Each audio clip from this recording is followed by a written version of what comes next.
আপনারা সবাই জানেন যে কালকেই eFootball 2025 লঞ্চ হয়েছে অথবা রিলিজ হয়েছে কি তারপরে তারা নতুন একটা সিস্টেম বা ডাবল বুস্ট তারা একটা সিস্টেম তারা অ্যাড করছে গেমে। তো এইটা অনেকে বুঝতে পারতেছেন না, তো চিন্তার কোনো কারণ নাই। আজকে এই ভিডিও দেখলে আমি সম্পূর্ণ বুঝতে পারবেন এই সেকেন্ড বুস্টার আপনি আপনার প্লেয়ারে লাগাবেন কিভাবে, এটা কিভাবে কাজ করবে, যাবতীয় কোনো কিছু আপনি বুঝে যাবেন। তো কথা না বেরিয়ে ভিডিওতে যাওয়া যায়। মূলত এখন যদি আমরা বুস্টারের কথা বলি, তো বুস্টার মূলত দুই প্রকার হয় এখন বর্তমানে eFootball 2025-এ। তো একটা বুস্টার হলো আপনার র্যান্ডম বুস্টার, আর একটা বুস্টার হলো আপনার সিলেক্টেড বুস্টার। তো র্যান্ডম বুস্টার কারে হয় যে আপনি যখন প্রতিদিন গেমে লগ ইন করবেন প্লাস ইভেন্ট খেলা এই সমস্ত র্যান্ডম বুস্টারগুলো কালেক্ট করবেন। এইগুলো আপনার প্লেয়ারে আপনি এডিট লাগাবেন কিভাবে, আপনি মনে করেন যে নতুন যে মেসিটা আসছে সেই মেসিতে কিন্তু ডাবল বুস্টার একটা ফ্রি মেসি ডাবল বুস্টার একটা অপশন আছে। ওইখানে যাইয়া আপনি দেখতে পাবেন যে সেকেন্ড অপশন আছে একটা ডাবল বুস্টার, ওইখানে লাগাবেন এইভাবে যে আপনার কাছে যদি র্যান্ডম বুস্টার একটা থাকে তো একটা স্পিন মেরে আপনি মানে আন্দাজের উপরে র্যান্ডমলি অথবা ভাগ্যের উপরে সাইডে দিয়ে যে কোনো একটা বুস্টার লাগাইতে পারেন। সেটা যে কোনো কিছু হতে পারে, স্পিড বাড়তে পারে, আপনার ফিনিশিং বাড়তে পারে, আপনার পাস বাড়তে পারে, যে কোনো ধরনের একটা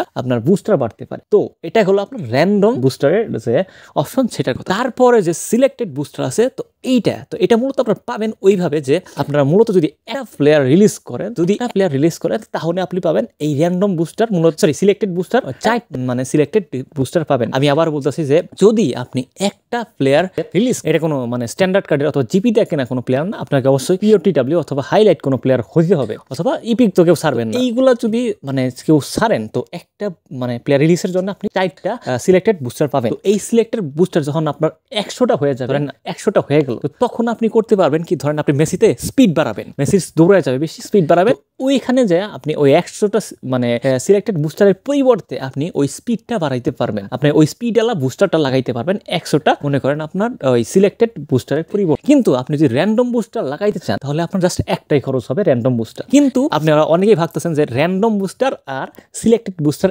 এক, কিন্তু কখনোই না। র্যান্ডম বুস্টার আপনি শুধু পাবেন আপনার ইভেন্ট খেলা, গেমে লগ ইন কইরা, এই সমস্ত জাতীয় কোনো কিছু করে। আর সিলেক্টেড বুস্টার আপনি একমাত্র পাবেন আপনার প্লেয়ার রিলিজ করার মাধ্যমে, তাছাড়া আপনি এগুলা কখনোই পাবেন না। তো তারপরে যদি আমরা বলি আপনি এই বুস্টারটা মানে লাগাবেন কিভাবে, তো আপনি যে কোনো একটা প্লেয়ারের উপর, যে প্লেয়ারের উপর ডাবল বুস্টার অপশনটা আছে, তো তার উপর ট্যাপ করবেন। তো সেইখানে যায় দেখবেন আপনি যে ক্রাফটিং বুস্টার নামে একটা অপশন আছে, তো ওইখানে ক্লিক করবেন। ওইখানে ক্লিক করার পরে আপনি দেখতে পাবেন যে এইরকম মানে ওই যে আপনার সিলেক্টেড আর র্যান্ডম, এখানে সিলেক্টেড আপনার 100 দেখাবে আর র্যান্ডম যে কোনো একটা দেখাবে। আপনার যদি থাকে এই সমস্ত বুস্টার, তো আপনি জাস্ট একটা মধ্যে ক্লিক করে দিবেন। যদি আপনি র্যান্ডমে ক্লিক করে দেন তাহলে অটোমেটিক হয়ে যাবে। আর যদি আপনি সিলেক্টেড ক্লিক করেন, তো তাহলে আপনি দেখেন যে সিলেক্টেড ক্লিক করলে হবে কি, যে এইগুলো আপনি অপশন পাবেন অনেক ধরনের, এগিলিটি, তারপর পাসিং, শুটিং, এগুলো অনেক ধরনের মানে আপনি বুস্টার পাবেন। তো এখানে আপনি যদি স্পিড বাড়াইতে চান, তো স্পিড বাড়লে যে এগিলিটি যে স্কিলটা আছে এটা পারবেন, এটা বাড়লে আপনার স্পিডটা বাইরে যাবে। তো আশা করি আপনারা ভিডিওটা বুঝতে পারছেন। তো ভিডিও বুঝতে সবাই একটা লাইক, কমেন্ট, একটা শেয়ার করে দেবেন। সবাইকে অসংখ্য ধন্যবাদ। আর সব শেষ কথা ভাই একটা অনুরোধ করে সাবস্ক্রাইবটা করে দিন। ধন্যবাদ সবাইকে।